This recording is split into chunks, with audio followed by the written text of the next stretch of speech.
Je m'appelle Matteo Del Valle. Vous êtes sur Realidad Prohibida. Aujourd'hui, respirez profondément. Aujourd'hui, ouvrons ensemble la porte d'une histoire qui fait mal, qui brûle, que personne ne devrait raconter. Mais quelqu'un doit le faire. Quelqu'un doit regarder l'abîme droit dans les yeux, sans ciller. Vous savez déjà comment ça marche. Installez-vous confortablement. Éteignez les lumières. Laissez l'obscurité de Zacatecas envahir cette pièce, ne serait-ce que pour quelques minutes. Car aujourd'hui, nous allons parler d'un hôpital. Pas n'importe quel hôpital. Un bâtiment de béton gris, aux fenêtres opaques, aux salles froides, aux couloirs qui sentent le chlore et la peur.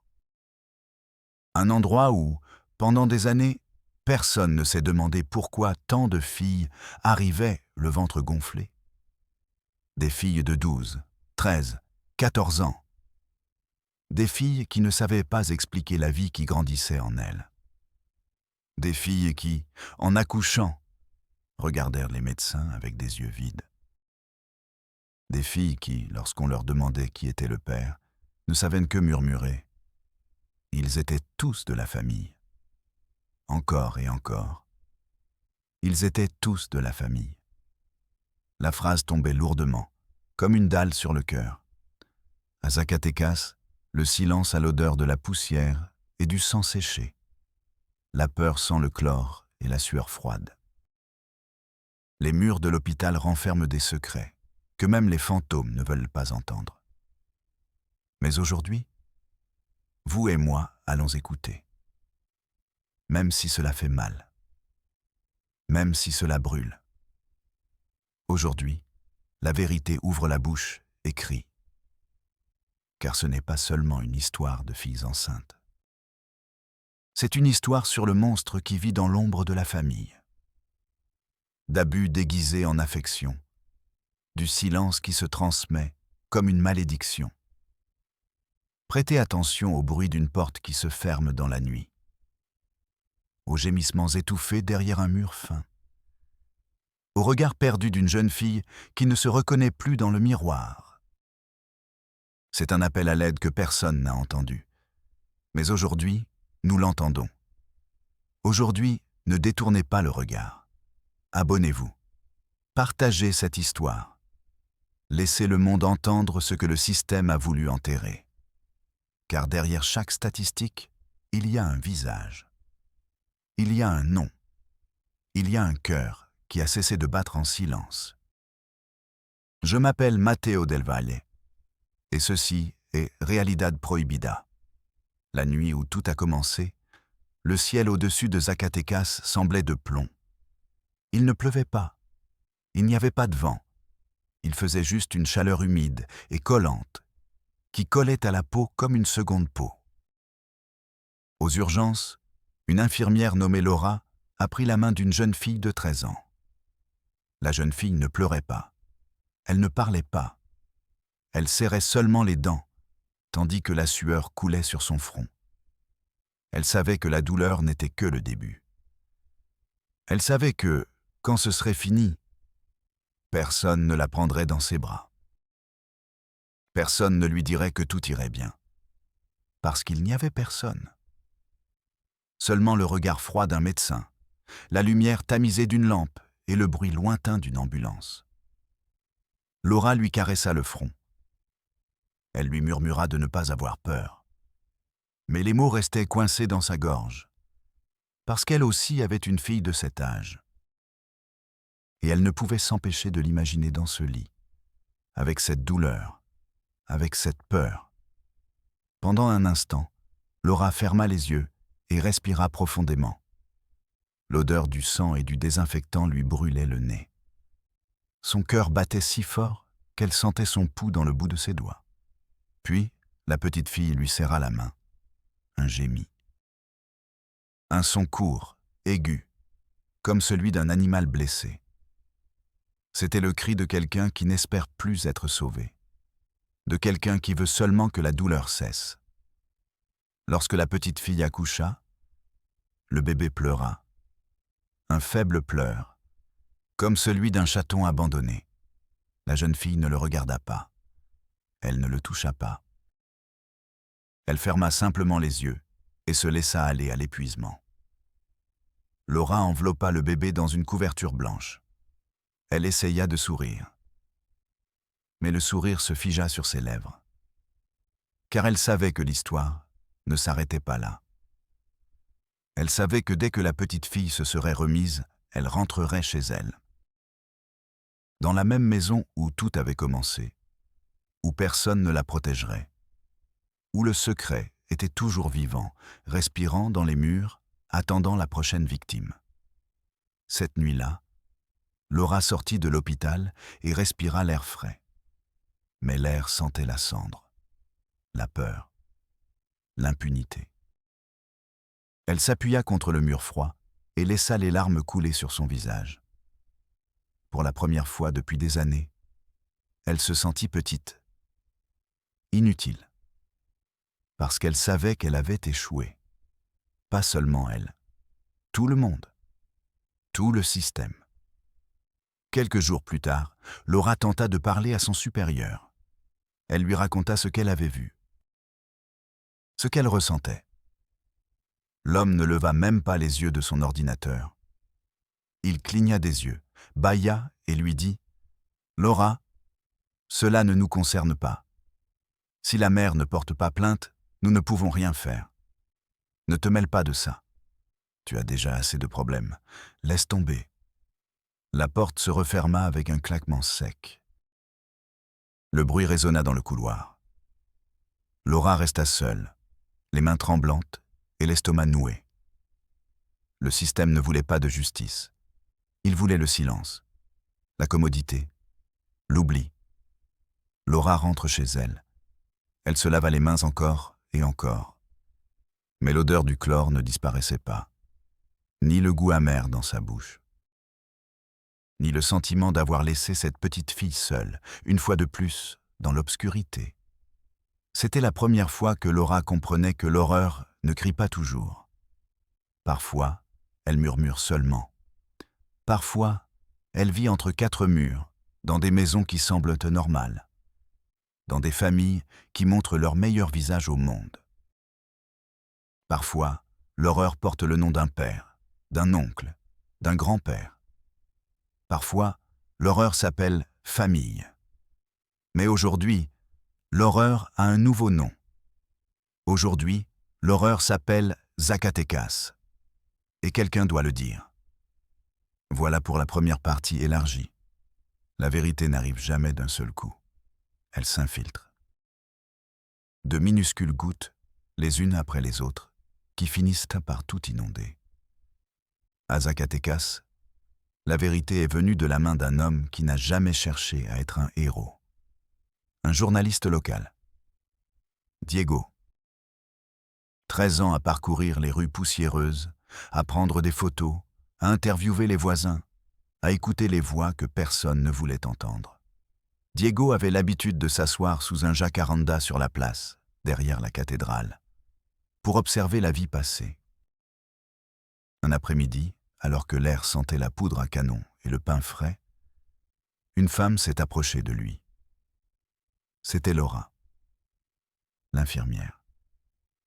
La même qui, quelques semaines auparavant, tenait la main d'une petite fille à l'hôpital.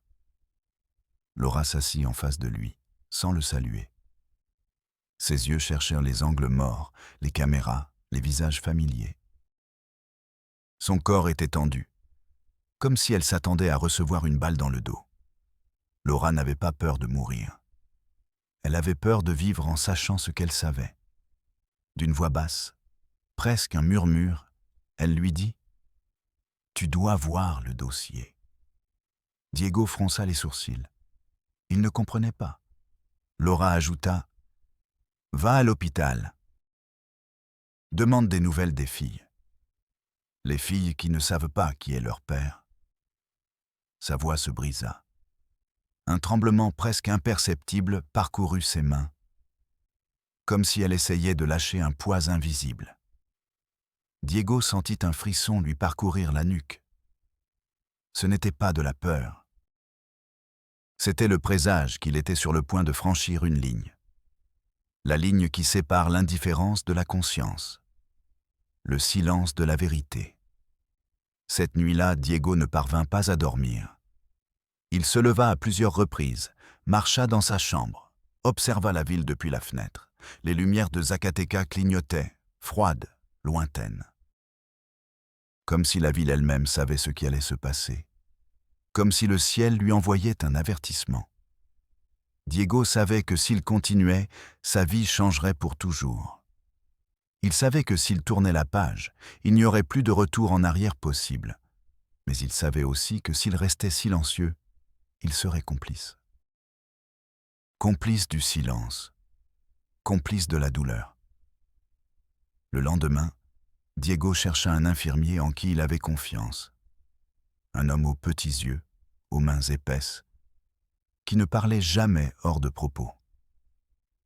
Il lui demanda le dossier. L'infirmier hésita. Il regarda des deux côtés. Il murmura quelque chose à propos de confidentialité et de conséquences. Mais Diego insista. Il ne lui proposa pas d'argent. Il ne lui mentit pas. Il lui dit simplement « Je veux juste comprendre. Je veux savoir pourquoi. » L'infirmier céda. Peut-être voulait-il simplement se débarrasser de ce poids. Il lui remit un dossier usé, rempli de papiers en désordre. Des notes à moitié rédigées, des rapports incomplets, des enveloppes tachées de café. Diego l'ouvrit dans sa voiture, sous la lumière tamisée d'un réverbère. Le moteur était encore chaud. L'odeur de l'essence se mêlait à celle de la poussière. Les premières pages étaient routinières. Nom, âge, date d'admission. Mais ensuite, dans la section des observations, une phrase se répétait, encore et encore, comme une blessure. La patiente ignore l'identité du père. Elle dit que tout le monde était de la famille. Diego sentit un vide dans son estomac. Le monde se mit à tourner sous ses pieds. Il prit une minute. Il respira profondément. L'air sentait l'essence, l'asphalte chaud, la peur de ce qu'il s'apprêtait à faire. Il sentit le poids de la vérité lui écraser la poitrine. Il relut, encore et encore. Pas un, ni deux, ni trois cas, des dizaines, année après année. Des adolescentes âgées de 12, 13, 14, 15 ans. Elles arrivaient très agitées, souvent sans dire un mot, juste pour reprendre leur souffle. Leur regard errait, sans s'arrêter sur quoi que ce soit en particulier. Des filles dont les accouchements étaient silencieux, comme si les pleurs s'étaient déjà épuisés sur le chemin de l'hôpital. Des filles qui ensuite rentraient chez elles, dans la même maison où tout avait commencé, où personne ne les écouterait, où personne ne les sauverait. Là, dans ce dossier, se trouvait la vérité. La vérité que personne ne voulait voir. Diego referma le dossier. Son cœur battait si fort qu'il sentait son pouls dans ses tempes. Ses mains tremblaient légèrement. Ce n'était pas de la colère. Ce n'était pas de la rage. C'était de la honte. La honte de vivre dans un endroit où cela pouvait se produire. De la honte d'appartenir à une société qui détournait le regard. Diego savait ce qu'il devait faire. Mais il ne savait pas s'il en aurait le courage. Il rentra chez lui, alluma son ordinateur et avant de le démarrer, prit le risque de dormir 1 heure. Dans son rêve, il vit une ville faite de papier, où chaque maison avait une porte fermée à clé.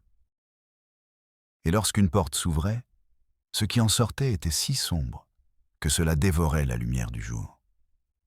Il se réveilla en sursaut, trempé de sueur, avec l'impression que le rêve et la réalité se confondaient pendant 1 seconde.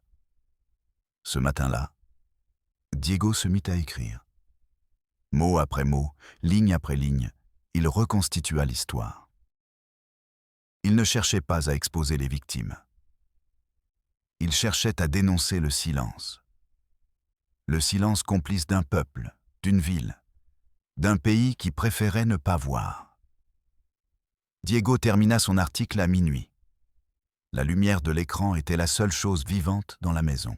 Il retourna sur la place le lendemain. Il s'assit sous le même jacaranda, attendant Laura. Mais Laura ne vint pas. Peut-être ne voulait-elle plus en savoir plus. Peut-être avait-elle peur. Peut-être voulait-elle simplement tout laisser derrière elle. Mais Diego ne pouvait plus faire marche arrière. Il avait vu le visage du monstre. Et il savait que s'il ne le dénonçait pas, le monstre continuerait de grandir. Il se leva et se rendit au journal local. Il remit l'article au rédacteur en chef. L'homme le lut en silence. Lorsqu'il eut terminé, il leva les yeux. Il ne dit rien. Il se contenta de lui rendre le texte, d'un geste de la main, comme s'il rendait une bombe. « Nous ne pouvons pas publier ça, Diego. C'est trop. Trop pour Zacatecas. Trop pour le journal. Trop pour tout le monde. » Diego ne discuta pas. Il n'insista pas. Il retourna à son bureau, rassembla ses affaires et sortit dans la rue. Le soleil tapait fort sur la ville. La chaleur lui brûlait la peau. Mais à l'intérieur, il avait froid. Un froid profond, que ni les manteaux ni le café ne pouvaient faire disparaître. Il savait que le système ne voulait pas savoir. Le système préférait le silence. Mais il ne pouvait pas se taire. Il ne pouvait pas vivre en sachant que, derrière chaque porte fermée, il y avait une petite fille qui attendait que quelqu'un l'écoute. Il a donc pris une décision. Il a enregistré une vidéo. Il l'a mise en ligne sur Internet. Il n'a pas cité de nom. Il n'a pas montré de visage. Il a simplement raconté l'histoire. L'histoire des petites filles de Zacatecas. Des petites filles qui, en donnant naissance, ne savaient pas qui était le père. Car tout le monde était de la famille. La vidéo est devenue virale en quelques heures. Les gens en parlaient. Ils étaient indignés. Ils réclamaient justice. Mais la justice n'est jamais venue. Le 3e jour, Diego a reçu un appel. Une voix masculine, froide, lui a dit « Arrête de publier. Cela ne te regarde pas. Si tu continues, tu auras des problèmes. » La menace était claire. Mais Diego n'avait plus peur. Car il savait que, parfois, le plus grand acte de courage est de continuer à parler quand tout le monde préfère se taire. Il a continué à enquêter. Il a continué à écrire. Il a continué à raconter l'histoire de ses filles, même si personne ne l'écoutait, même si le système l'ignorait. Car il savait que tôt ou tard, la vérité finit toujours par éclater au grand jour. Même si ce chemin est semé d'embûches, même si ce chemin fait mal. La première fois que Diego a parlé directement à l'une des victimes, c'était dans une petite cuisine qui sentait les tortillas et le bois brûlé. La maison semblait normale. Des jouets par terre. Des photos de famille accrochées au mur. Une vieille radio qui diffusait des chansons ranchera. La petite fille, appelons-la Anna, n'a pas levé les yeux. Elle n'a pas dit son nom. Elle a seulement murmuré « Je ne peux pas en parler ». Ses ongles étaient rongés jusqu'à l'os.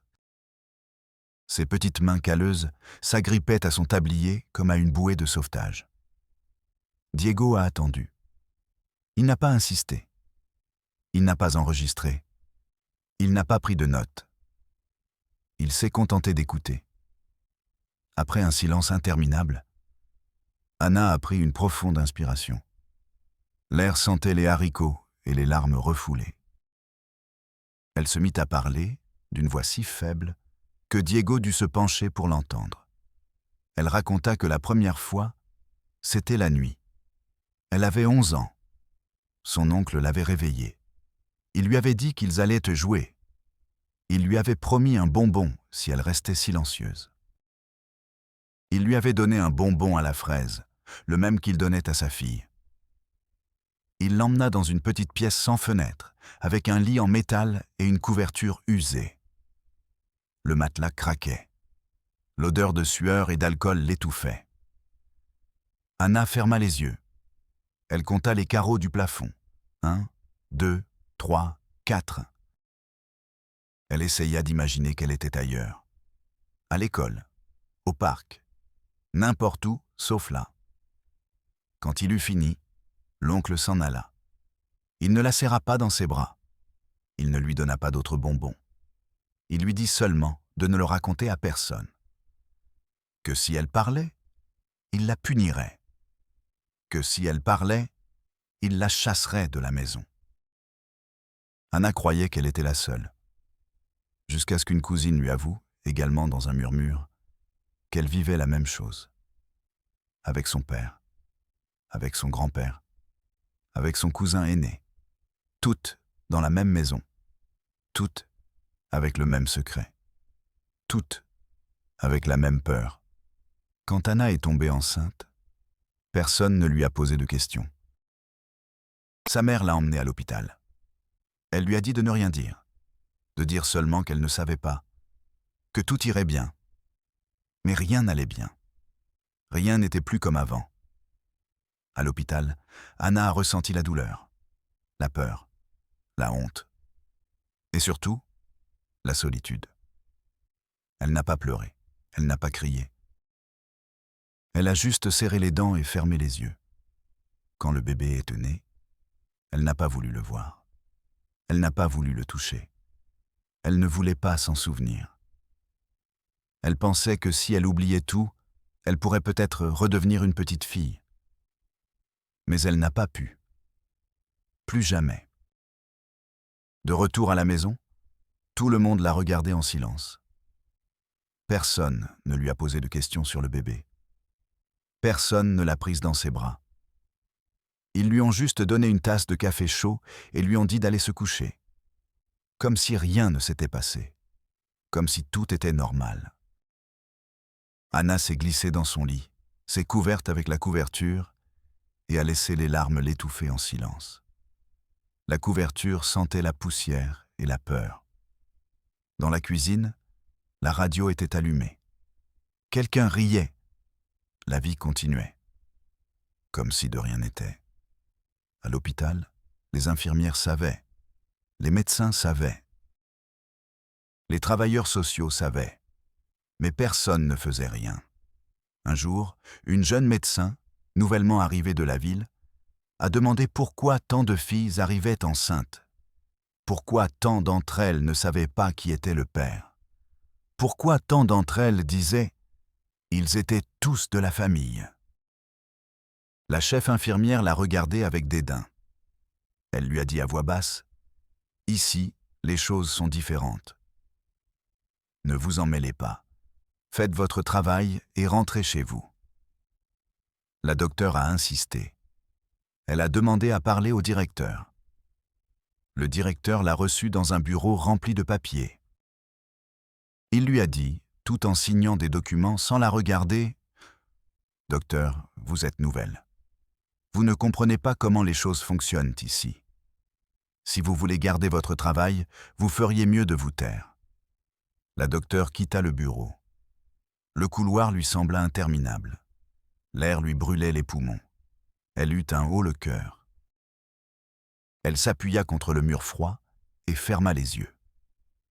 Pour la première fois de sa vie, elle eut le sentiment que la médecine ne servait à rien, que le serment d'Hippocrate n'était qu'une phrase vide de sens, que le système était conçu pour protéger les agresseurs, pas les victimes. Cette nuit-là, la docteure ne parvint pas à dormir. Elle se leva à plusieurs reprises. Elle regarda par la fenêtre. La ville dormait, indifférente. Les lumières clignotaient, comme des yeux qui ne veulent pas voir. Le lendemain, la docteure démissionna. Elle quitta Zacatecas. Elle emporta le secret avec elle. Mais le secret était toujours vivant. Dans les lits de l'hôpital. Dans les maisons du village. Dans les yeux des filles qui ne sourient plus. Diego continua ses recherches, Il parla à une autre fille, appelons-la Louisa, dans un parc abandonné, loin des regards curieux. Louisa avait 14 ans. Elle portait un chemisier rose usé, avec un trou à l'épaule. Ses chaussures étaient cassées, ses ongles sales. Ses yeux, sans vie. Louisa lui a raconté que la première fois, c'était avec son beau-père. Elle avait 9 ans. Il l'avait emmenée dans une pièce sombre, lui avait dit que c'était un jeu. Il lui avait dit que si elle se comportait mal, sa mère partirait pour toujours. Louisa croyait que c'était de sa faute. Que si elle se comportait bien, sa mère ne partirait pas. Alors elle a supporté. Elle n'a pas pleuré. Elle n'a pas crié. Elle a juste fermé les yeux et compté jusqu'à 100. Quand elle a eu fini, son beau-père lui a donné un bonbon. Il lui a dit que c'était leur secret. Que si elle le racontait, sa mère mourrait. Louisa croyait que c'était vrai. Alors, elle s'est tue. Des années plus tard, lorsqu'elle eut son premier enfant, sa mère la regarda avec mépris. Elle lui dit qu'elle était une pécheresse, qu'elle avait apporté le malheur dans la maison, qu'elle devrait désormais travailler pour subvenir aux besoins du bébé. Louisa ne comprenait pas ce qu'elle avait fait de mal. Elle savait seulement que la douleur ne disparaissait jamais, que la peur ne disparaissait jamais, que la honte était son ombre. Diego écouta son histoire en silence. Il ne prit pas de notes. Il n'enregistra pas. Il regarda simplement Louisa dans les yeux et lui dit « Merci de m'avoir raconté cela ». Louisa ne répondit pas. Elle acquiesça simplement, une larme coulant sur sa joue. Lorsque Diego partit, le parc était vide. Le soleil brûlait. La poussière s'élevait dans le vent. Diego sentit le poids de la vérité peser sur ses épaules. Un poids qu'il ne pouvait pas enlever. Un poids qu'il ne pouvait pas oublier. Ainsi, les histoires se répétaient, les unes après les autres. Des filles qui ne savaient pas ce qu'était l'amour. Des filles qui ne connaissaient que la peur. Des filles qui grandissaient en croyant que la douleur était normale, que les abus faisaient partie de la vie, que le silence était leur destin, et le système complice. Le système indifférent. Le système brisé. Lorsque Diego a tenté de porter plainte, cela n'a pas été facile. D'abord, le parquet. Un bâtiment gris, avec des fenêtres sales et des files interminables de personnes qui attendaient. Diego est arrivé tôt. Il a fallu 3 heures pour qu'on s'occupe de lui. Finalement, un homme en costume froissé et cravate défaite l'a reçu. Il lui a demandé ce qu'il voulait. Diego lui a remis le dossier. Il lui a expliqué la situation. L'homme a regardé le dossier, a feuilleté les pages sans les lire. Il a levé les yeux. Il a bâillé. Il lui a dit d'une voix fatiguée « Monsieur, je ne peux rien faire sans une plainte officielle de la victime. Sans nom, sans preuve, ce n'est qu'une rumeur. » Diego insista. Il donna des détails. Il raconta des histoires. L'homme haussa les épaules. Il lui dit que ce n'était pas son affaire. Que si les victimes ne parlaient pas, la justice ne pouvait pas agir. Il ferma le dossier. Il poussa le dossier vers Diego. Il lui dit « Vous êtes journaliste, n'est-ce pas? Écrivez sur autre chose. Il n'y a rien à faire ici. » La porte se referma avec un coup sec. L'écho résonna dans le couloir. Diego resta debout, le dossier entre les mains, sentant le poids du papier et la frustration. L'odeur de café rance et de sueur s'accrochait à ses vêtements. Son cœur battait fort. Ses mains tremblaient. À l'intérieur, il ressentait un vide. Dans la cour de l'école, d'autres filles chuchotaient. Elles ne parlaient ni des professeurs, ni des devoirs. Elles ne parlaient ni des jeux, ni des chansons.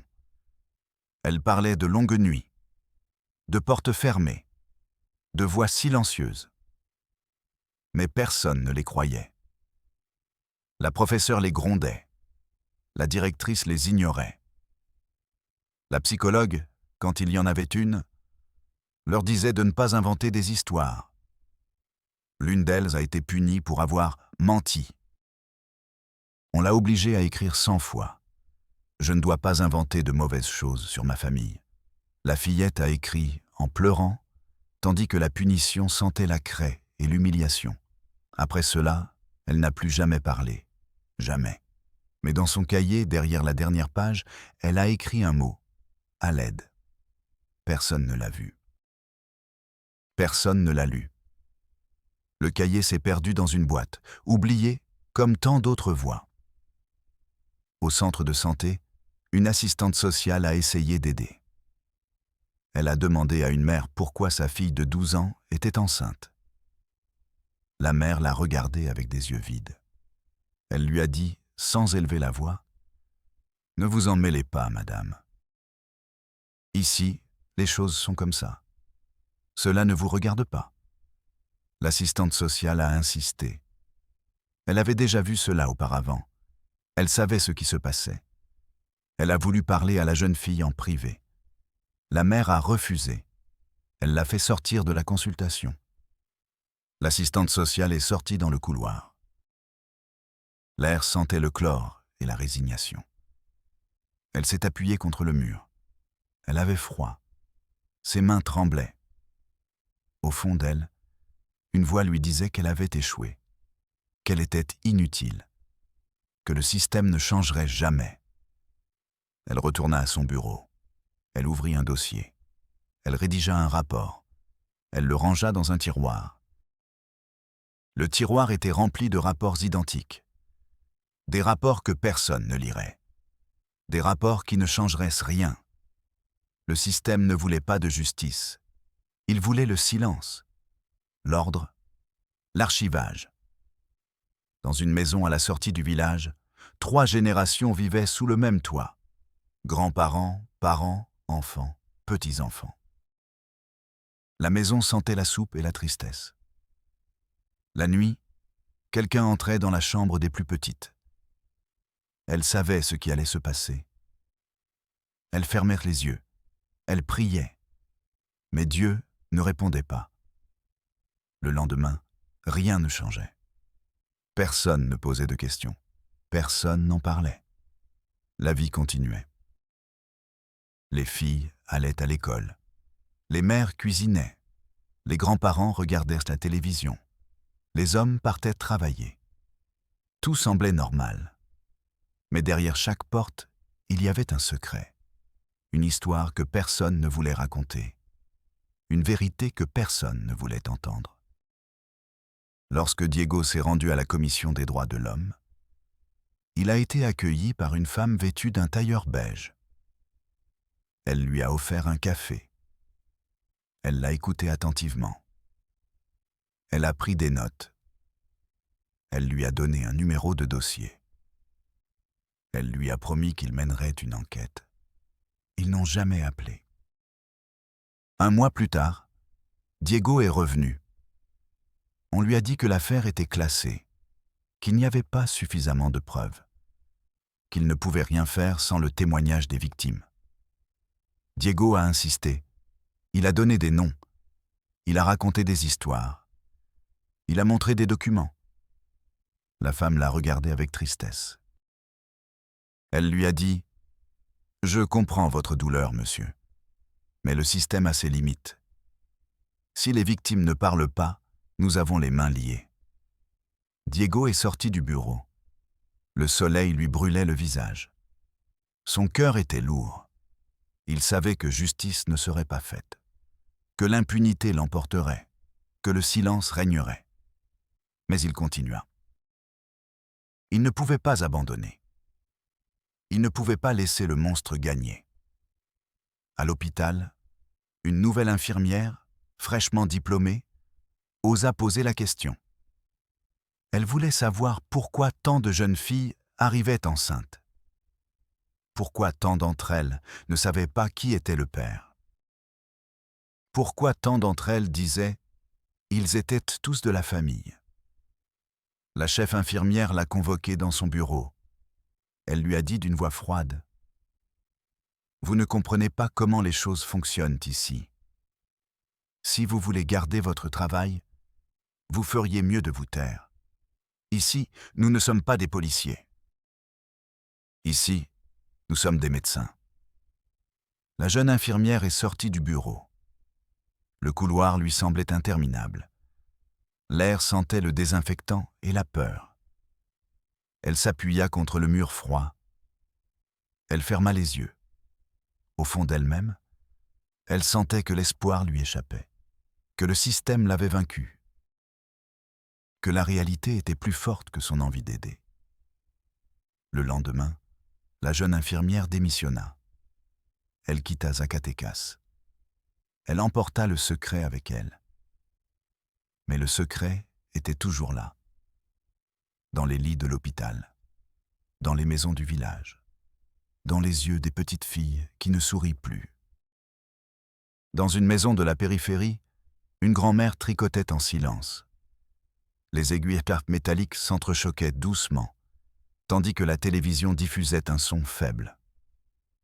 Sa petite fille, âgée de 11 ans, jouait par terre. La grand-mère savait. Elle l'avait toujours su, mais elle n'en avait jamais parlé. La peur la paralysait. La peur de se retrouver seule. La peur de la honte. La peur de perdre les siens. Une nuit, la petite fille s'est approchée du lit de sa grand-mère. Elle lui a pris la main. Elle lui a demandé à voix basse : « Grand-mère, pourquoi cela arrive-t-il » La grand-mère n'a pas répondu. Elle a seulement serré la main de la petite fille. Les larmes lui brûlaient les yeux. Le silence emplissait la pièce. Toutes deux connaissaient la réponse. Toutes deux savaient que personne ne les sauverait. La grand-mère continua à tricoter. La petite fille continua à jouer. La vie, en apparence, continuait comme avant. Mais quelque chose s'était brisé à jamais. Dans le bureau du psychologue scolaire, une fillette de 13 ans s'assit sur une chaise en plastique. Le psychologue la regarda par-dessus ses lunettes. Il lui demanda pourquoi elle manquait autant les cours. La fillette ne répondit pas. Elle regardait le sol. Le psychologue insista. Il lui offrit un bonbon. Il lui dit qu'elle pouvait lui faire confiance. La fillette fondit en larmes. Elle ne dit rien. Elle pleurait seulement. Le psychologue écrivit dans son rapport : « Problème d'adaptation. Je recommande une thérapie familiale. » Le rapport fut rangé dans un dossier. Personne ne le lut. Personne ne fit rien. La jeune fille continua à manquer les cours. Elle continua à pleurer en silence. Elle continua à attendre que quelqu'un l'écoute. Au marché, les femmes du village murmuraient. Elles savaient.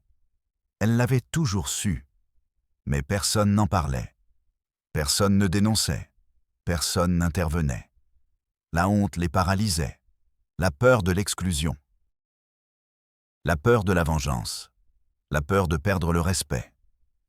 Une vendeuse de fruits a raconté à voix basse que sa nièce avait vécu la même chose. Que la famille avait décidé de régler ça à la maison. Que la fillette avait été envoyée dans un autre village. Que personne n'en avait plus jamais parlé. La vendeuse a essuyé ses larmes avec son tablier. L'odeur de mangue et de culpabilité se mêlait dans l'air. Les autres femmes ont acquiescé. Aucune n'a rien dit. Aucune n'osait. Lorsque Diego a essayé de parler à la police, un officier l'a reçu dans un bureau rempli de papiers. Il y avait une odeur de café et de sueur. L'officier écouta son histoire. Il prit quelques notes. Il lui demanda s'il y avait eu des plaintes officielles. Diego répondit que non, que les victimes avaient peur, que les familles faisaient pression, que la communauté se serrait les coudes. L'officier posa son stylo sur la table. Il se frotta les yeux. Il lui dit : « Écoutez, monsieur, sans plainte, il n'y a pas d'affaire. Sans affaire, pas d'enquête. Sans enquête, pas de justice. C'est comme ça que ça marche. Diego a insisté. Il a donné des noms. Il a montré des documents. Il a raconté des histoires. L'officier a haussé les épaules. Il lui a dit, avec un demi-sourire cynique, « Si vous voulez justice, allez à la télévision. Ici, nous ne sommes que de la paperasse. » La porte s'est refermée avec un claquement sec. L'écho résonna dans le couloir. Diego resta debout, le dossier entre les mains, sentant le poids du papier et la frustration. Son cœur battait fort. Ses mains tremblaient. À l'intérieur, il ressentait un vide, À l'église, le prêtre prêchait sur le pardon et la famille. Les bancs étaient pleins. Les femmes pleuraient. Les hommes acquiesçaient. Personne ne parlait de ce qui se passait à la maison. Personne ne mentionnait les filles. Personne ne demandait justice. Après la messe, une femme s'approcha du prêtre. Elle lui raconta à voix basse ce qui arrivait à sa fille. Le prêtre l'écouta en silence. À la fin, il lui dit « Vous devez pardonner. La famille est sacrée. Parlez à votre mari. Priez ensemble. Dieu arrangera tout. » La femme sortit de l'église. Le soleil lui brûlait le visage. Des larmes coulaient sur ses joues. Elle savait que personne ne l'aiderait. Elle savait que le prêtre ne ferait rien. Elle savait que le système ne changerait pas. Elle rentra chez elle. La vie continua comme avant. Le secret resta entier. Dans la rue principale, les enfants jouaient au ballon. Leur rire résonnait bruyamment. Le soleil tapait fort sur le bitume. La vie semblait normale. Mais si vous vous approchiez, si vous observiez bien, vous remarquiez quelque chose. Certaines filles ne jouaient pas. Elles restaient à l'écart. Elles regardaient le sol. Elles se balançaient en silence. Leurs yeux ne brillaient pas. Leur sourire n'atteignait pas leurs yeux. Une enseignante essayait de les intégrer. Elle leur offrait le ballon. Elle leur demandait de jouer. Elle secouait la tête. Elle se taisait à nouveau. L'enseignante ne comprenait pas. Elle pensait que c'était de la timidité. Mais c'était de la douleur. C'était de la peur. C'était de la honte. La cour sentait la terre et la sueur. L'écho du ballon résonnait sur les murs. Mais personne n'entendait le silence de ces filles. Personne ne voyait ce qui se passait réellement. Dans l'épicerie, le propriétaire racontait des blagues. Les gens riaient. L'air sentait le détergent et le café. Dans un coin, une fillette de 12 ans attendait que sa mère finisse ses courses. Le propriétaire lui a offert un bonbon. La fillette ne l'a pas pris. Elle s'est recroquevillée. Elle s'est cachée derrière sa mère. Le propriétaire, surpris, a dit « Qu'est-ce qui se passe? Tu n'aimes pas les bonbons ?» La mère serra les lèvres. Elle lui donna le bonbon sans le regarder. La fillette le mit dans sa poche, intacte. Elle ne voulait pas de bonbons. Elle ne voulait pas de contact. Elle ne voulait pas d'attention. Elle voulait juste passer inaperçue. La mère paya. Elles sortirent de l'épicerie. Le soleil leur tapait sur le visage. La mère ne posa aucune question. La fillette ne dit rien. Toutes deux savaient pourquoi. Sur la place, les vieillards jouaient au domino. Les pièces en plastique s'entrechoquaient sur la table en métal. Les voix s'élevaient, joyeuses. Sur un banc, une grand-mère regardait le ciel. Elle savait ce qui se passait dans le village. Elle savait ce qui se passait dans les maisons. Elle savait ce qui se passait à l'hôpital. Mais elle n'a jamais parlé. Elle n'a jamais raconté. Elle n'a jamais dénoncé. La peur la paralysait. La peur du rejet. La peur de la solitude. La peur de perdre le peu de respect qui lui restait. Alors, elle continuait à se taire. Elle continuait à regarder le ciel. Elle continuait à attendre que quelqu'un d'autre rompe le silence. La brise soulevait ses cheveux. L'odeur du pop-corn flottait dans l'air. Mais la place sentait aussi la culpabilité, l'impuissance, de complicité.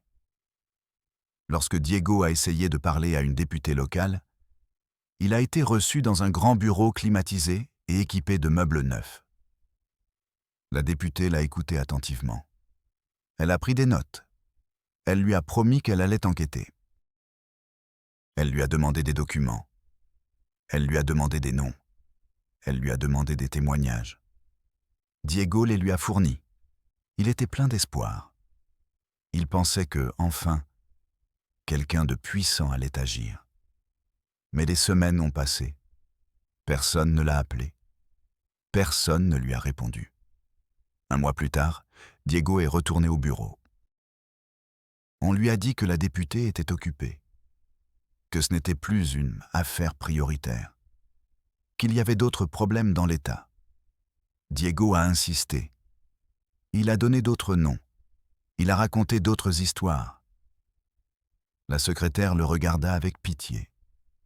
Elle lui dit à voix basse, « Monsieur, ici, certaines choses ne peuvent pas être changées. Vous feriez mieux de chercher de l'aide ailleurs. » Diego quitta le bureau. Le soleil lui brûlait les yeux. Ses jambes étaient lourdes. Son cœur lui faisait mal. Au fond de lui, il savait que le système ne changerait pas, que l'impunité l'emporterait, que le silence continuerait de régner. Mais il n'abandonna pas. Il ne pouvait pas. Il ne voulait pas. À l'hôpital, une jeune médecin tenta d'enregistrer un cas. Ce fut le premier pas. La première brèche dans le mur du silence. Elle nota tout. Les noms, les âges, les symptômes, les histoires. Elle conserva le tout dans un dossier spécial. Elle l'envoya à la capitale. Elle pensa que peut-être les hauts responsables feraient quelque chose. Mais le dossier a été perdu. Personne ne l'a reçu. Personne ne l'a lu. Personne n'a enquêté. La docteure a attendu des semaines. Aucune réponse. Aucun appel. Aucun changement. Un jour, elle a été convoquée dans le bureau du directeur. On lui a dit que ce n'était pas le protocole, qu'elle ne devait pas s'écarter du script, que si elle continuait ainsi, elle aurait des problèmes. La docteure n'a pas discuté. Elle n'a pas insisté. Elle a simplement quitté le bureau. Le couloir lui a semblé long et froid. L'air sentait le chlore et la résignation. Elle s'est appuyée contre le mur. Elle a fermé les yeux. Au fond d'elle-même, elle sentait que le système l'avait écrasée, que la vérité était plus forte qu'elle, que le silence était plus puissant que sa détermination. Dans la maison de la voisine, 3 générations partageaient un seul lit. La nuit, la grand-mère racontait des histoires. Des histoires de princes et de châteaux, de bonheur et de justice. Mais la réalité était tout autre. Lorsque la maison s'endormait, quelqu'un entrait dans la chambre des plus petites. La porte grinçait. Les pleurs restaient emprisonnés dans les oreillers. Le lendemain matin, personne ne parlait. La grand-mère préparait le petit déjeuner. Le café sentait bon. Les tortillas craquaient. La vie continuait, comme si de rien n'était. Personne ne posait de questions sur les yeux gonflés des filles. Personne ne posait de questions sur les bleus sur leurs bras. Personne ne posait de questions sur la peur dans leurs regards. La maison sentait le pain et le silence. Dans la salle de réunion de la mairie, Diego a essayé de parler. On lui a donné 5 minutes. Il leur a expliqué la situation. Il leur a montré les dossiers. Il leur a raconté les histoires. Il leur a dit que c'était une urgence, que c'était un crime continu, que tout le monde avait le devoir de protéger ses filles. Les conseillers l'ont écouté en silence. Personne n'a pris de notes. Personne ne posa de questions.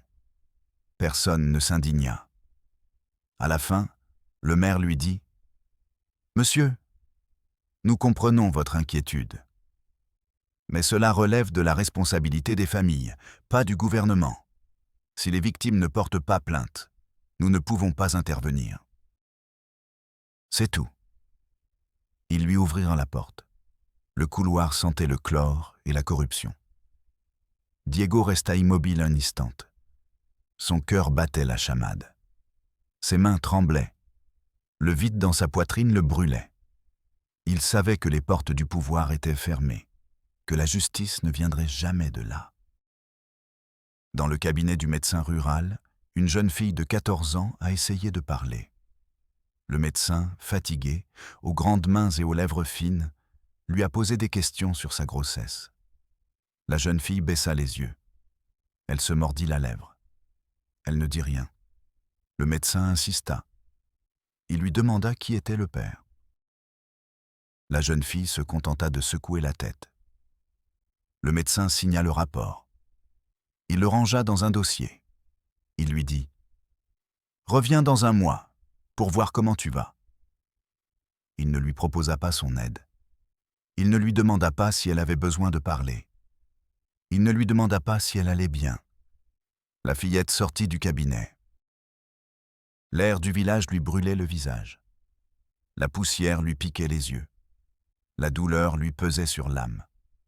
Lorsque Diego se rendit au DIF, la fonctionnaire le reçut derrière un bureau couvert de papier. Elle lui offrit un café froid. Elle l'écouta, le regard perdu. Elle lui dit que le système avait besoin d'éléments formels pour agir. Sans plainte, il ne pouvait se rien faire. Diego a insisté. Il a donné des noms, il a raconté des histoires, il a montré des photos. La fonctionnaire a pris des notes. Elle lui a promis qu'ils en tiendraient compte, qu'il enquêterait. Un mois plus tard, Diego est revenu. On lui a dit que l'affaire était en cours d'examen. Un mois plus tard, en cours de traitement. Un mois plus tard, classé. La fonctionnaire ne l'a plus reçu. La secrétaire lui a dit « Monsieur, nous vous l'avons déjà dit. Nous ne pouvons pas vous aider. » La porte s'est refermée derrière lui. Le soleil lui brûlait le front. Les larmes lui brouillaient la vue. La boule dans sa gorge l'empêchait de respirer. Le système n'était pas là pour protéger. Le système était là pour dissimuler, pour classer. Chez Anna, les choses ont empiré. Son beau-père mourut dans un accident. Le village fut bouleversé. Ils le pleurèrent. Ils l'honorèrent. Ils prièrent pour lui. Personne ne parla de ce qu'il avait fait. Personne ne mentionna les filles. Personne ne se souvint de la douleur. Anna regarda le cercueil. Elle ne pleura pas. Elle ne parla pas. Elle ferma simplement les yeux. À l'intérieur, elle ressentit du soulagement. À l'intérieur, elle ressentit de la colère. À l'intérieur, elle pensa que personne ne la sauverait. Personne. À l'école, la directrice a décidé d'agir. Elle a réuni les enseignants. Elle a proposé des ateliers, des conférences, de la prévention. Mais le maire l'a appelée. Il lui a demandé de ne pas troubler l'ordre, de ne pas dénigrer les familles, de ne pas faire de scandale. La directrice n'a pas insisté. Les ateliers ont été annulés. Les conférences ont été archivées. Le silence est revenu dans les salles de classe. Les filles ont continué à se taire. Les enseignantes ont continué à regarder le sol. Le directeur a passé de longues nuits à réfléchir à son impuissance, à sa lâcheté, à sa culpabilité. Chez Louisa, la petite sœur a commencé à faire des cauchemars. Elle se réveillait en criant. Elle demandait qu'on ne la touche pas, qu'on ne l'approche pas, qu'on la laisse tranquille. Sa grand-mère lui donnait des tisanes apaisantes. Sa mère lui disait de ne pas inventer des histoires. Son père buvait et allait se coucher. Personne ne demandait pourquoi la petite fille criait. Personne ne demandait pourquoi la petite fille tremblait. Personne ne demandait pourquoi la petite fille ne voulait plus jouer. À la maison, la peur faisait partie du quotidien, comme le pain quotidien, comme le café du matin, comme la vieille couverture, pleine de trous, qui sentait toujours la poussière et les larmes. Au parquet, Diego insista une fois de plus. On lui assigna un nouvel agent, au visage frais, aux yeux clairs, aux mains propres. L'agent écouta l'histoire. Il le reçut dans un box avec une fenêtre sale et un ventilateur cassé. Ça sentait la sueur et le papier humide. L'agent ne bâilla pas. Il ne regarda pas sa montre. Il ne signa pas de papier sans les lire. Il écouta. Il pose des questions. Il prit des notes. Il promit de réexaminer l'affaire. Diego, plein d'espoir, pensa que quelque chose allait changer. Mais les semaines passèrent. L'agent ne l'appela jamais. Il ne donna jamais de nouvelles. Diego chercha des réponses. On lui dit que l'agent avait été muté, que le dossier était en cours de traitement, qu'il ne pouvait donner aucune information. La fenêtre du box était toujours sale. Le ventilateur était toujours cassé. L'odeur était toujours la même. Rien n'avait changé. Rien ne changerait. Chez une voisine, la fille aînée fêtait ses 15 ans. La famille avait organisé une fête. La cour sentait le mol et les fleurs. La musique jouait fort. Les filles dansaient, les mères riaient. Mais la fille qui fêtait son anniversaire ne pouvait pas se réjouir. Elle savait ce qui l'attendait. Elle savait que cette nuit-là, quelqu'un entrerait dans sa chambre. Que personne ne la sauverait. Que personne ne l'écouterait. Que personne ne la croirait. Alors, entre les rires et les chansons, elle sanglotait en silence. Ses larmes se mêlaient à son maquillage. Sa nouvelle robe lui pesait comme une condamnation. La fête continua. La vie continua. Comme si de rien n'était. À l'église, le nouveau prêtre tenta d'aborder le sujet.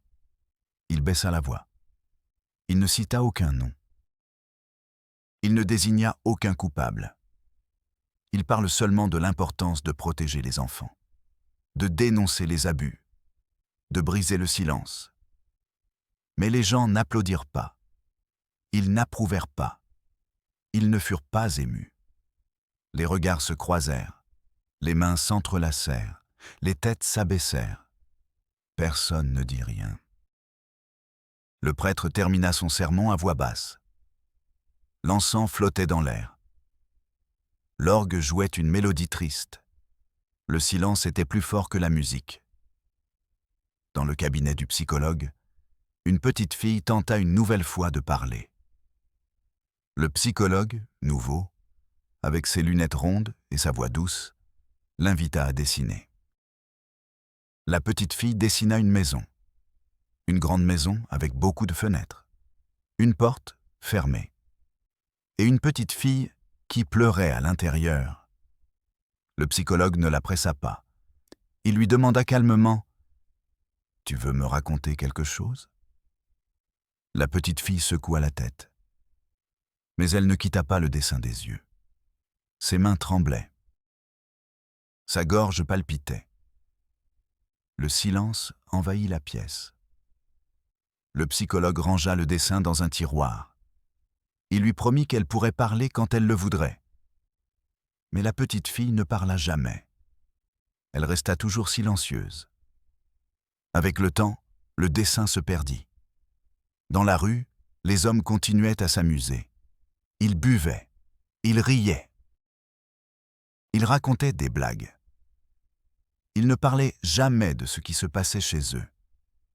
Ils ne parlaient jamais de ce qu'ils faisaient à leurs filles. Ils ne parlaient jamais de ce que leurs femmes taisaient. La rue sentait la bière et l'impunité. Les rires étaient forts, les consciences petites. À l'école, une jeune enseignante a soulevé la question lors d'une réunion. Elle a proposé un atelier, un espace sûr, un lieu pour parler. Mais la responsable du secteur l'a convoquée dans son bureau. Elle lui a dit que Cela ne se faisait pas à Zacatecas. Que ce n'était pas nécessaire. Que cela pouvait nuire à l'image de l'école. L'enseignante a tenté de discuter. Elle a essayé de la convaincre. Mais la responsable l'a menacée. Elle lui a dit que si elle continuait, elle serait renvoyée. Alors, l'enseignante s'est tue. Elle est retournée dans sa classe. Les enfants l'ont regardée avec espoir. Mais elle n'a pas pu parler. Elle n'a pas pu les aider. Elle n'a pas pu les sauver. La culpabilité pesait lourdement sur ses épaules. Le silence l'a accompagnée pendant le reste de l'année. Chez Laura, l'infirmière, sa fille a fêté ses 12 ans. Laura l'a serrée fort dans ses bras. Elle lui a promis de la protéger. Elle lui a promis qu'il ne lui arriverait rien. Elle lui promit que si quelqu'un la touchait, elle le tuerait. La fille la regarda avec étonnement. Elle ne comprenait pas. Mais Laura, elle, comprenait. Elle connaissait le danger. Elle connaissait la peur. Elle connaissait la douleur. C'est pourquoi, cette nuit-là, elle dormit avec la petite fille dans son lit.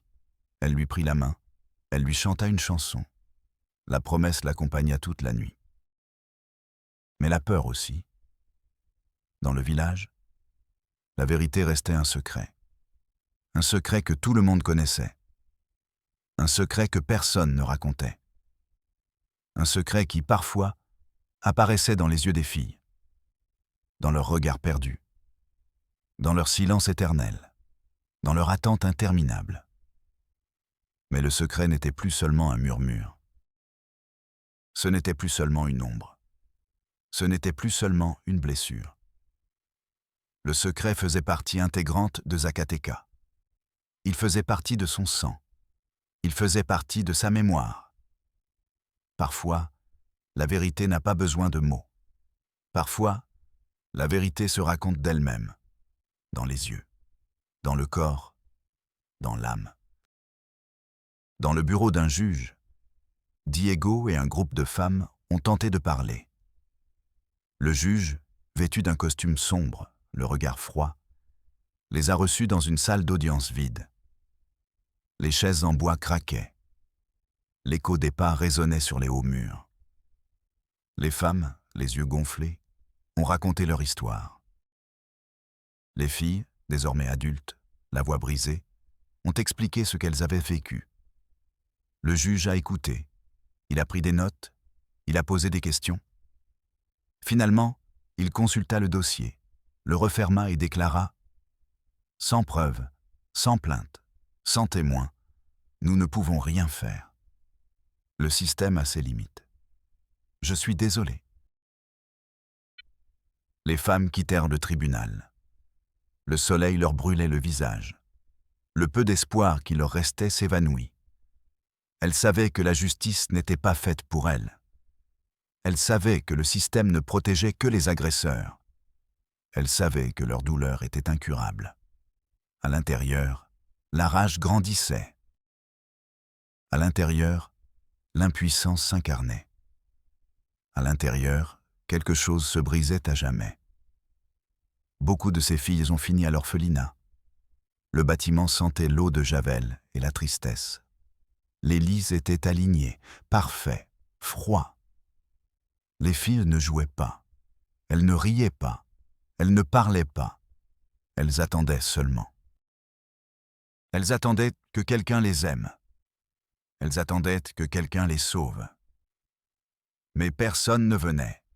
Personne ne les cherchait. Personne ne se souvenait d'elles. Parfois, une assistante sociale leur lisait des histoires. Parfois, elle les prenait dans ses bras. Parfois, certaines pleuraient en silence. Mais la routine restait la même. La vie, apparemment, continuait. Mais l'âme, non. Dans la file d'attente du centre de santé, les femmes attendaient pendant des heures. Certaines avec des bébés dans les bras, d'autres à nouveau enceintes. D'autres encore, couvertes de bleu, le regard vide, l'âme brisée. L'air sentait le désinfectant et la fatigue. L'infirmière appelait les noms. Elle les faisait entrer.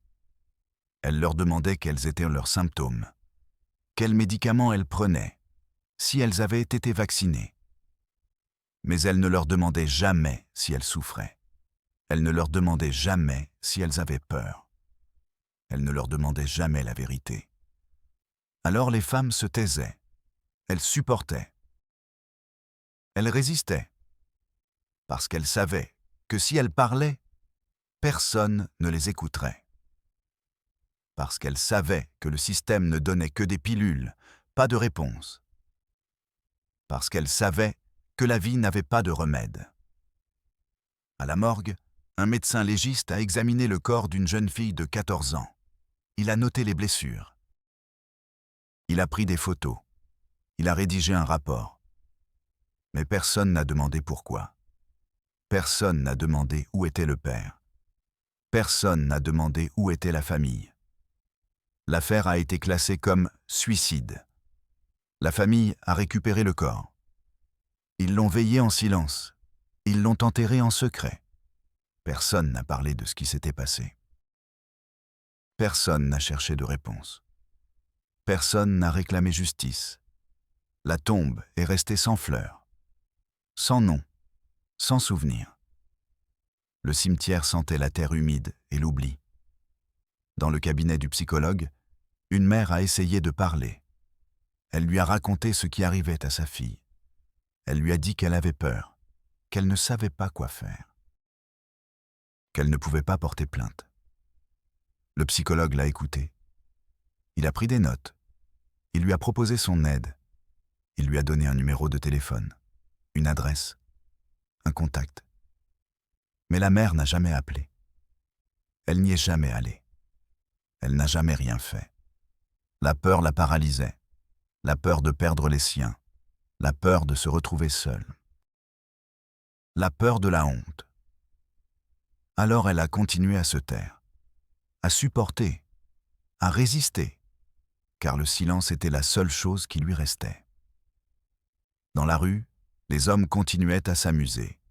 Ils buvaient, ils riaient, ils jouaient aux cartes. Ils ne parlaient jamais de ce qui se passait chez eux. Ils ne parlaient jamais de ce qu'ils faisaient à leurs filles. Ils ne parlaient jamais de ce que leurs femmes taisaient. La rue sentait la bière et l'impunité. Les rires étaient forts. Leur conscience était petite. À l'école, après la dernière sonnerie, les enfants couraient chez eux, mais certaines filles restaient. Elles attendaient. Elles regardaient sortir de la porte. Elles ne voulaient pas partir. Elles ne voulaient pas rentrer. Elles ne voulaient pas retourner dans cette maison, dans cette chambre, vers cette douleur. Mais elles n'avaient pas le choix. Alors, finalement, elles marchaient seules, lentement, la tête baissée, sachant ce qui les attendait. La cour sentait la terre et la sueur. L'écho des rires des autres leur faisait mal. Parce qu'elles ne pouvaient plus rire. Elles ne pouvaient plus rêver. Elles ne pouvaient plus être des enfants. Dans les maisons du village, la nuit était le pire moment. L'obscurité apportait le silence. Le silence apportait la peur. La peur apportait la douleur. Les filles fermaient les yeux. Elles comptaient leur respiration. Elles priaient. Elles attendaient que la nuit se termine. Mais la nuit ne se terminait jamais. Parce que la douleur n'avait pas d'heure. Parce que la peur n'avait pas de fin. Parce que le silence n'avait pas de remède. Dans le village, la vérité restait un secret. Un secret que tout le monde connaissait. Un secret que personne ne racontait. Un secret qui, parfois, apparaissait dans les yeux des filles, dans leurs regards perdus, dans le silence éternel, dans l'attente interminable. Mais le secret n'était plus seulement un murmure. Ce n'était plus seulement une ombre. Ce n'était plus seulement une blessure. Le secret faisait partie intégrante de Zacatecas. Il faisait partie du sang. Il faisait partie de la mémoire. Parfois, la vérité n'a pas besoin de mots. Parfois, la vérité se raconte d'elle-même, dans les yeux, dans le corps, dans l'âme. Dans la cuisine d'une maison à la lisière du village, le père prit son café tôt le matin. Il regardait le feu, les braises rouges, la fumée qui montait vers les poutres. Sa femme préparait des tortillas en silence. Ses enfants mangeaient rapidement, sans parler. L'air sentait le maïs et la tension. Le père savait ce qu'il faisait. Il savait ce qui se passait la nuit. Il ne le niait pas. Il ne le cachait pas. Cela faisait partie de la vie. Comme le travail dans les champs, comme la sueur dans le dos. Après le petit déjeuner, le père partit travailler. Les portes se refermèrent. Le silence s'installa dans la maison. La femme nettoya la vaisselle. Les filles s'assirent par terre pour jouer avec des cailloux. Personne ne parlait de la nuit. Personne ne parlait de la douleur. Personne ne parlait de la honte. La routine continuait. La vie, apparemment, aussi. Dans le cabinet du psychologue, une adolescente de 15 ans tenta de briser le silence.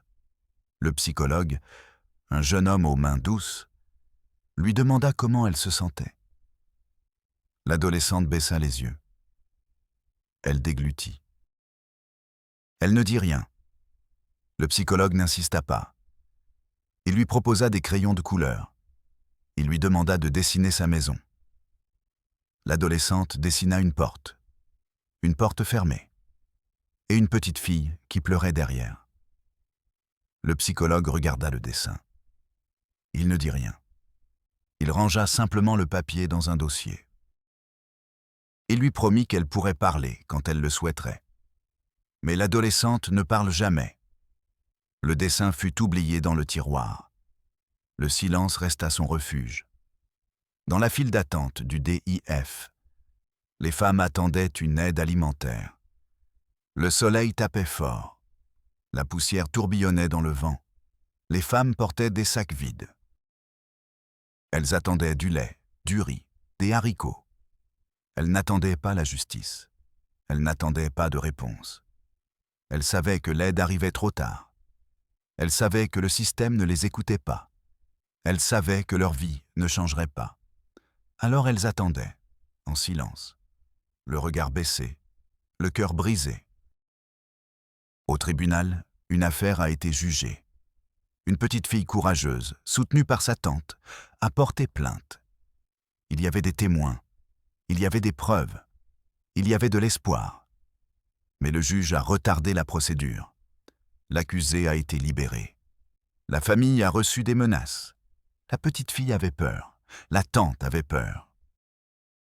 Finalement, elles ont retiré leur plainte. La petite fille a été envoyée dans un autre État. L'affaire a été classée. La justice n'a pas été rendue. L'impunité a gagné. Le tribunal sentait le papier et la défaite. Le silence a de nouveau régné. Dans le cabinet du médecin, une mère a demandé des somnifères. Elle a dit au médecin qu'elle ne pouvait pas dormir, qu'elle faisait des cauchemars, qu'elle avait peur. Le médecin lui a prescrit des comprimés. Il n'a pas demandé pourquoi. Il n'a pas demandé quelle était la douleur. Il n'a pas demandé la vérité. La mère est sortie du cabinet. Le soleil lui brûlait le visage. Les larmes coulaient silencieusement. Elle savait que les somnifères ne guérissaient pas la douleur. Elle savait que le système ne l'écouterait pas. Elle savait que la vie était sans remède. Chez sa voisine, une fillette de 10 ans s'est cachée dans le placard. Sa mère l'a trouvée en pleurs. Elle lui a demandé ce qui n'allait pas. La fillette ne dit rien. Elle se contenta d'étreindre sa mère et de pleurer contre sa poitrine. La mère comprit. Elle ne posa pas de questions. Elle ne porta pas plainte. Elle ne fit rien.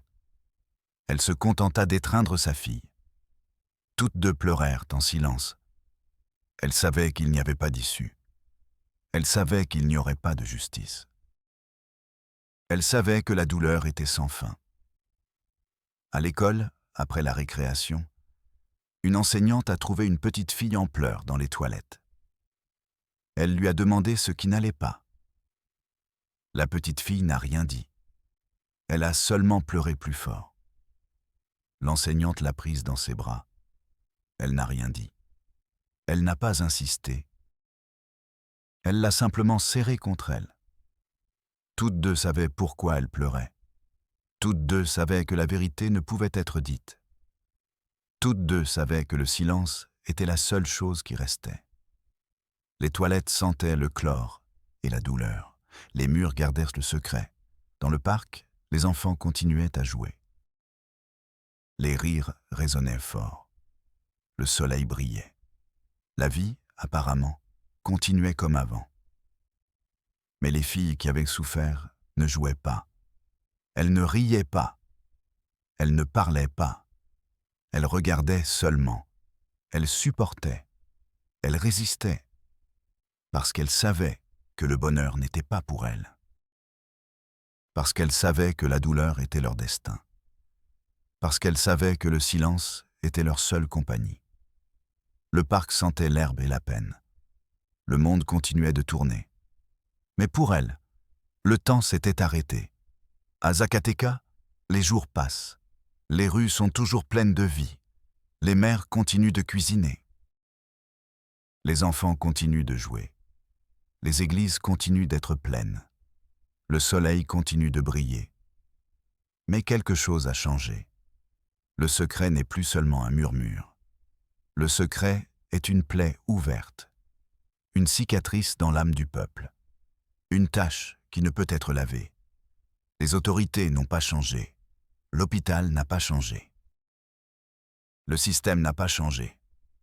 Mais les victimes ne sont plus seules. Parce que quelqu'un les a écoutées. Parce que quelqu'un a raconté leur histoire.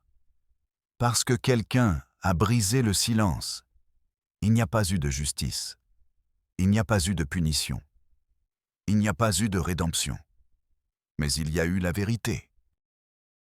Et la vérité, même si elle fait mal, même si elle brûle, même si personne ne veut la voir, ne meurt jamais.